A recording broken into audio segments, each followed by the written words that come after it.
Praise lord. July 12, 2024. ఈరోజు దేవుని వాక్యము దీవెన కొనసాగింపు. యోహాను రాసిన మొదటి పత్రిక 3వ అధ్యాయము 20-21 వచనాలు మనం చదువుకుందాం. దేవుడు మన హృదయము కంటే అధికుడై సమస్తమును ఎరిగి ఉన్నాడు గనుక మన హృదయము ఏ విషయములలో మన యందు దోషారోపణ చేయనో ఆయా విషయములలో ఆయన ఎదుట మన హృదయములను సమ్మతిపరుచుకుందుము. ప్రియులారా, మన హృదయము మన యందు దోషారోపణ చేయని ఎడల దేవుని ఎదుట ధైర్యము గలవారగుదుము అని వాక్యము మనకి సెలవిచ్చుచున్నది. ప్రియమైన వారలారా, మన హృదయము మన యందు దోషారోపణ చేయని ఎడల దేవుని ఎదుట ధైర్యము గలవారగుదుము. కొన్నిసార్లు సాతాను మన పాత పాపములను గుర్తు చేస్తూ మనలను కలవరపెట్టాలని చూస్తాడు. కనుక జాగ్రత్తగా మనము ఉండాలి.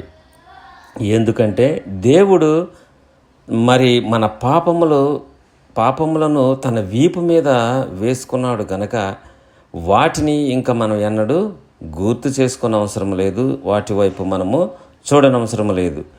ఎలాగా తూర్పు పడమర కలవవో అలాగే క్షమించబడిన మన పాపములను మనకు అంత దూరపరిచి ఉన్నాడు మన దేవుడు. ఇక మనము సాతానుకు భయపడని అవసరము ఎన్నడూ లేనే లేదు. ఎందుకంటే దేవుడు మనకు అద్భుతకరమైన విడుదలనిచ్చాడు. కొంతమంది అంతకు ముందెన్నడూ వీడు ఎలాంటివాడో నాకు తెలియదు, కానీ ఇప్పుడైతే వీడు కడగబడ్డాడు, మార్చబడ్డాడు అని చెప్తూ ఉంటారు. కానీ నీవెక్కడి నుంచి పడ్డావో జ్ఞాపకం చేసుకోవాలి అని బైబిల్ కూడా మనకి చెప్తున్నది. మన పాత అపజయాలను జ్ఞాపకం చేసుకుని ఇంకా దీనులుగా ఉండాలి. అది మనల్ని ఇంకా పశ్చాత్తాపంలోనికి నడిపిస్తుంది. దేవుని ఆత్మ ద్వారా మన పాత పాపములను జ్ఞాపకం చేసుకుని పశ్చాత్తాపడి దీనులముగా మనము కాపాడుకోగలము. కొంతమందికి అలా వారి పాత పాపములను జ్ఞాపకము చేసుకోవడము ఇష్టం ఉండదు. వారు పశ్చాత్తాప హృదయముతో దీనులుగా ఉండరు కూడా. కొంతమంది ప్రార్థనాత్మను కోల్పోయి విరిగి నలిగిన ఆత్మను పోగొట్టుకొనుట ద్వారా స్వకీయ అనేది వాళ్ళ హృదయములో ఖాళీగా ఉన్న ప్లేస్ని భర్తీ చేస్తుంది.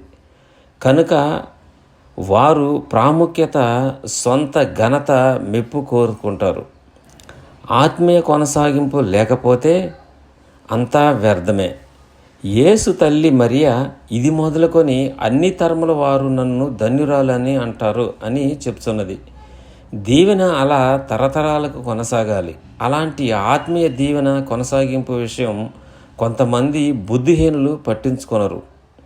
అయితే దేవుడు ఆయన ఆత్మ మన పిల్లల మీదను పిల్లల మీదను కొనసాగాలని ఆశిస్తున్నాడు.